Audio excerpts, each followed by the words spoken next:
प्रार्थना करेंगे। प्रभु जी, हम आपके वचन पर ध्यान करना चाहते हैं। आपका वचन हमारे लिए बहुत एक आशीष का कारण बन जाए। और प्रभु जी, इस वचन पर तेरी आशीष चाहते हैं, यीशु के नाम मांगते हैं, आमीन। आइए आज का हम प्रभु के वचन पर ध्यान करेंगे। मरकुस की इंजील उसका दूसरा अध्याय उसकी 19 आयत पर हम ध्यान करेंगे।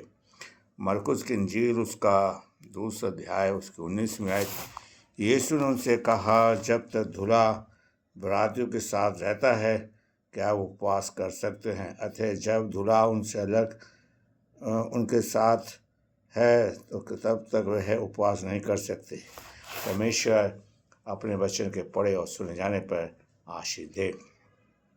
प्रभु यीशु मसीह से कुछ लोगों ने सवाल किया, क्या प्रभु जी फरीसी और यूहन्ना के चेले कह रहे हैं, प्रभु से सवाल कर रहे हैं कि तेरे चेले उपवास नहीं रखते। और प्रभु जी कह रहे हैं कि जब दूल्हा उनसे अलग कर दिया जाएगा तो चेले क्या रखेंगे? उपवास रखेंगे। मैं आपके ध्यान खींचना चाहता हूँ, प्रभु अपने आप को दूल्हा कह रहा है और हम बराती हैं।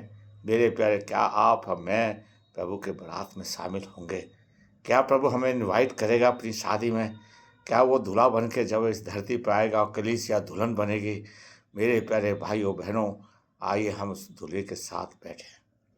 यीशु के चेले यीशु के साथ हैं। हम गीत तो गाते हैं, हम यीशु मसीह के चेले हैं, दुनिया में धूम मचा देंगे। काश प्रभु करे आप और मैं प्रभु के साथ बैठने वाले बन सकें। जब हम सांसारिक तौर से शादियों में जाते हैं, अपने आप को तैयार करते हैं और उसके लिए कुछ लेके जाते हैं दूल्हे के लिए। हम अपने प्रभु को के साथ बराती में शामिल होने के लिए इस जगत में अपने आप को तैयार कर लें। जब प्रभु आएगा तो बड़े लड़का के साथ आएगा, बड़े धूमधाम से आएगा। कहीं ऐसा ना हो मैं और आप वंचित रह जाएं उसकी शादी में, हम शामिल ना हो पाएँ। प्यारे भाइयों बहनों, प्रभु यीशु मसीह ने कई बार उदाहरण दिए। मेरे प्यारे भाइयों बहनों, हम तैयारी के साथ उसके लिए तैयार उस दूल्हे बराती बन के जाएँ। और कहता जब तक दूल्हा उनके साथ है तो वो उपवास नहीं रख सकते। उपवास रखने का चलन बहुत पुराना है, पुराने नियम से है। मेरे प्यारे भाइयों बहनों, आइए मैं और आप अपने आप को तैयार करें। आइए मैं और आप प्रभु के सामने अपने आप को ढेरें और प्रभु से कहें, प्रभु मुझे तैयार करें ताकि मुझे भी न्योता मिल सके, मैं भी इनवाइट किया जा सकूं आपकी शादी में, आपके दूल्हे के साथ मैं बैठ सकूं। मेरे प्यारे भाइयों, और दूल्हे के साथ बहुत से रिश्तेदार बैठते हैं, उसके दोस्त बैठते हैं। प्रभु हमें आज तो अपना मित्र कहता है, हम दोस्त बन जाएं उसके, हम उसकी भीड़ें बन जाएं, हम उसके लोग बन जाएं।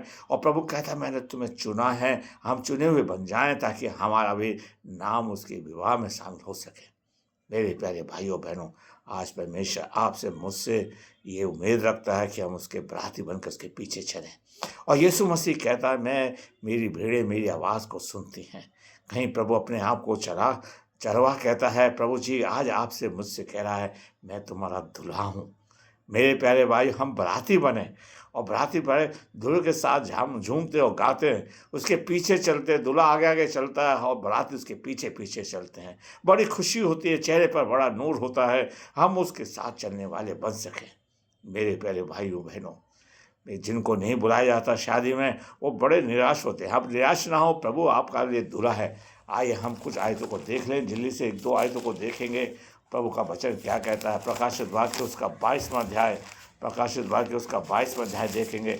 पहले 22वां अध्याय की पहले 19वां अध्याय को हम देखें। उसकी 7वीं आयत में क्या कहता है प्रभु का वचन, मुझे और आपको बताता है। 7वीं आयत में कहता है, आओ हम आनंद और मगन हों और उसकी स्तुति करें कि मेमने का विवाह आ पहुंचा है, विवाह आ पहुंचा है और उसकी दुल्हन अपने आप को तैयार करे।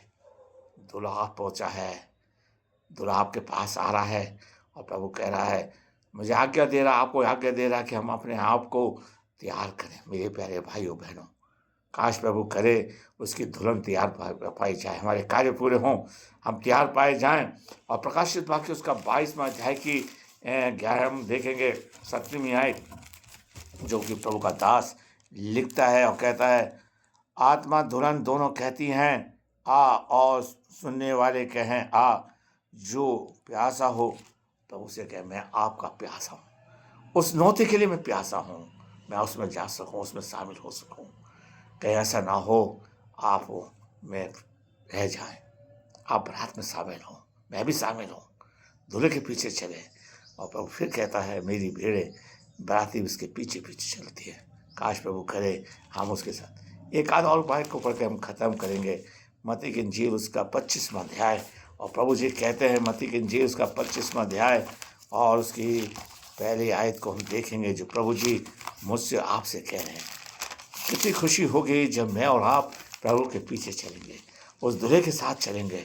मेरे प्यारे भाइयों, आपका मेरा विश्वास है कि प्रभु हमें लेने आएगा, दूल्हा बनकर आएगा, शान के साथ आएगा और हम शान के साथ उसके पीछे चलें। यहाँ पर लिखा है मत्ती की इंजील उसका 25वां अध्याय की पहली आयत, स्वर्ग का राज्य उन 10 कुमारियों के समान है जो अपनी मशालें लेकर दूल्हे के पीछे निकली। क्या आप प्रभु के पीछे चल रहे हैं, मैं और आप? आपने अपने बदन को मसालों में तेल भरा है या नहीं? हम बचपन में गीत गाते थे, मेरी कुप्पी में तेल दे प्रभु ताकि हम चल सकें। जब दूल्हे के पीछे बारात चलती चमकती है, बड़ा आनंद होता है मेरे प्यारे भाइयों बहनों। हम प्रभु के पीछे चलें, प्रभु आपको आशीष दे। आइए हम प्रार्थना करेंगे, इस वचन को हम ज़्यादा से ज़्यादा शेयर करें, सब्सक्राइब करें और लाइक करें, ताकि हम लोगों को इस वचन को दें, ताकि हम प्रभु की बारात में शामिल हो सकें। धन्यवाद। आइए हम प्रार्थना करें। प्रभु, हमने तेरे वचन को बड़ा कमजोरी के साथ बोया, इस वचन पर तेरी आशीष हो और ये वचन लोगों के पास ज़्यादा से ज़्यादा जाने वाला बन सके। प्रभु, ये वचन हमारे जीवन का काम करे। नामोनाश जिनके पिता परिवार में बीमारियां हैं उनको चंगाई देना प्रभु जी। जो बच्चे बेरोजगार उनको रोजगार दे प्रभु जी। जो बीमार उनको चंगाई दे। हर एक की सहायता कृष्ण से मांगते हैं, आमीन।